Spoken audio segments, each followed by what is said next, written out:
Emily was known in her circle as a collector of old things. She could spend hours wandering through antique shops and flea markets, searching for rare items. One day, she came across an old music box at a rundown flea market in a small town she was visiting for the first time. The box was made of dark wood, with intricate silver patterns and slightly worn edges. But the most surprising thing was the tiny ballerina inside, covered in a thin layer of dust. The seller, a man with gray hair and a wrinkled face, looked as if he belonged to another era. He gazed at Emily with a strange understanding and said, "This music box belonged to my great-grandmother. She believed it housed a spirit that could grant a wish. Just one wish, and it had to be spoken with a pure heart."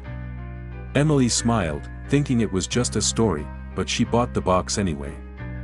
She didn't believe in magic or curses, but something about this object drew her in. That evening at home, Emily decided to wind up the box.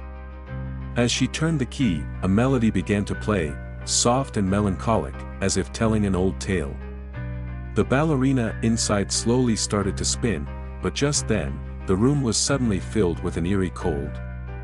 The light flickered, and a sense of unease crept into her heart. Emily remembered the seller's words, and more for fun than anything, she whispered her wish, "I want to be reunited with my first love."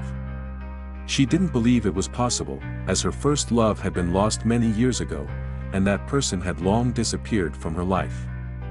But at that moment, she wanted to feel those emotions she had once experienced in her youth. The music box continued to play until the melody finally faded.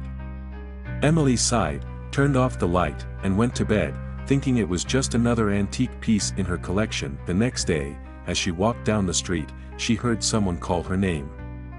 Turning around, she saw a man standing nearby. He looked just like someone she had known many years ago, but he appeared as if time had left him untouched.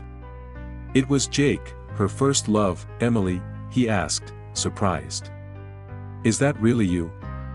Emily couldn't believe her eyes. She barely managed to respond, feeling her heart skip a beat. It was as if time had turned back, and she was seeing the person she once loved more than anything. They spent the entire day together, just like in the old days, and with each passing hour, Emily became more convinced that her wish had come true. But as the day wore on, she began to notice something strange. Jake never strayed far from her, like a shadow following her every step. In the evening, when they said their goodbyes, Jake suddenly froze, as if he had turned to stone. His eyes darkened, and his face lost all signs of life. He slowly began to fade away, like smoke, until he completely vanished. Emily returned home with a feeling that she had disturbed something important. The music box was still sitting on the table. When she opened it again, there was no ballerina inside. Only an empty space and silence. Her wish had been granted, but the price was too high.